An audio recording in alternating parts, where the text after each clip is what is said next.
Hello दोस्तों, कैसे हो आप सब। स्वागत है आपका एक और नई कहानी में, जहां होगा मजा, मस्ती और वो भी एक जबरदस्त वीडियो गेम प्ले के साथ। मैं हूं आपकी दोस्त टून दीदी और मैं ले चलती हूं आपको कहानियों की एक रोमांचक दुनिया में, जहां हर मोड़ पर छुपी है एक नई बात, एक नया सरप्राइज। तो चलिए चलते हैं कहानी के इस नए सफर पर। शुरू करते हैं आज का एडवेंचर। किसी गांव में एक बहुत ही समझदार गुरु रहते थे।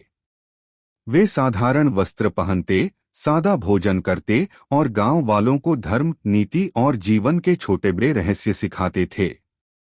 लोग उन्हें न केवल एक साधु के रूप में, बल्कि एक सच्चे मार्गदर्शक के रूप में मानते थे। उनके शिष्यों की संख्या बहुत थी, लेकिन उनमें से एक था मंगला, जिसे सभी बुद्धू चेला कहकर चिढ़ाते थे। मंगला का हृदय साफ था, लेकिन उसकी समझ बहुत धीमी थी। गुरु जो भी शिक्षा देते, वह उसे तुरंत समझ नहीं पाता और अक्सर सवालों से ऐसा प्रतीत होता मानो उसे जीवन का कोई ज्ञान ही न हो। कई बार लोग हंसते, साथ ही शिष्य उसे मूर्ख कहकर छेड़ते और कभी-कभी खुद गुरु भी उसके भोलेपन पर मुस्कुरा देते।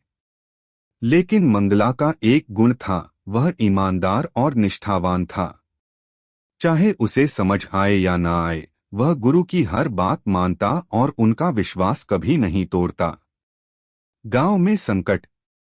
एक दिन गांव में अचानक अफवाह फैल गई कि पास के जंगल में डाकुओं का गिरोह आ चुका है। वे रात में गांव पर हमला करेंगे और सब कुछ लूटकर ले जाएंगे। गांव के लोग भयभीत हो गए। कुछ ने भागने की सोची, कुछ ने डाकुओं को रिश्वत देने की योजना बनाई। गांव के बुजुर्गों ने गुरु के पास जाकर सलाह मांगी। गुरुदेव, अब हमारी रक्षा कौन करेगा? हम तो असहाय हैं। गुरु ने शांत मन से उत्तर दिया, डरो मत। अगर सब एकजुट रहें और समझदारी से काम लें, तो कोई डाकू हमें नुकसान नहीं पहुंचा सकता।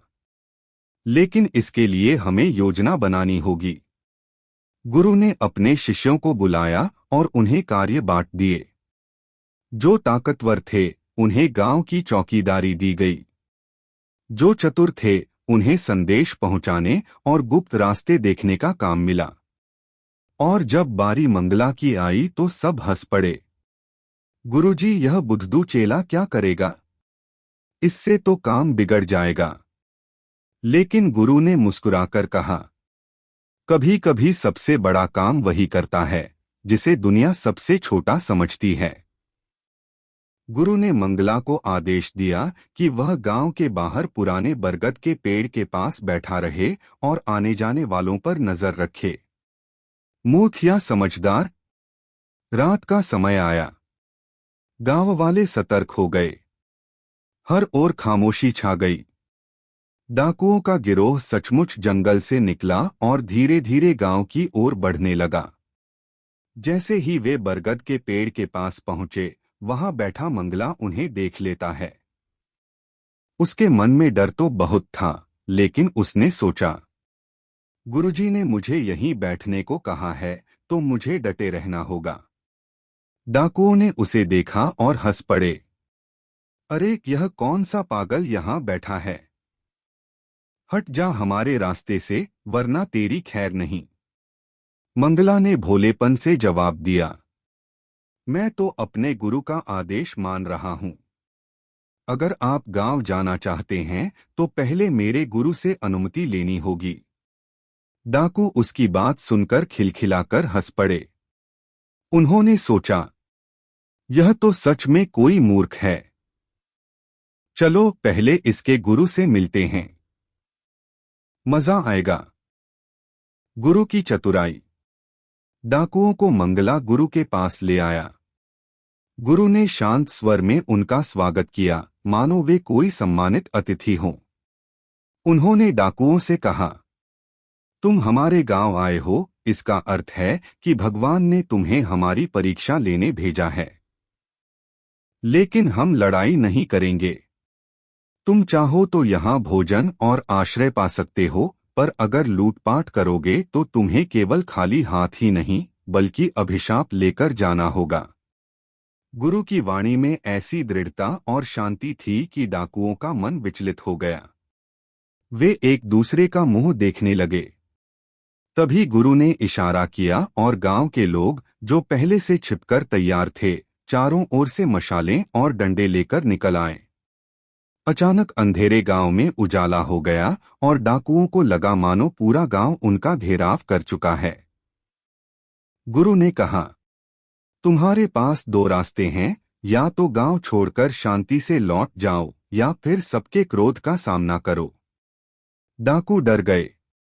उन्होंने अपने हथियार डाल दिए और बिना कुछ कहे लौट गए। बुद्धू चेले की जीत। गांव वाले खुशी से झूम उठे। सबने गुरु की प्रशंसा की, लेकिन गुरु ने सबको रोकते हुए कहा, आज असली जीत मेरी नहीं, मंगला की है। अगर उसने डाकुओं को यहां न लाया होता तो वे सीधे गांव में घुस जाते और भारी नुकसान करते। गांव वाले चकित रह गए। जो मंगला को हमेशा मूर्ख समझते थे, आज वही उनकी रक्षा का कारण बना। मंगला ने विनम्रता से कहा, मैंने तो बस गुरुजी की आज्ञा मानी थी। गुरु ने मुस्कुराकर उत्तर दिया, यही तो समझदारी है बेटा। सच्चा शिष्य वही है जो विश्वास और निष्ठा से गुरु की आज्ञा का पालन करे। बुद्धि तो धीरे धीरे आती है, पर निष्ठा और सच्चाई सबसे बड़ा खजाना है। सीख। उस दिन के बाद गांव वाले मंगला को कभी बुद्धू नहीं कह पाए। सबने समझा कि भोलेपन और मूर्खता में फर्क होता है।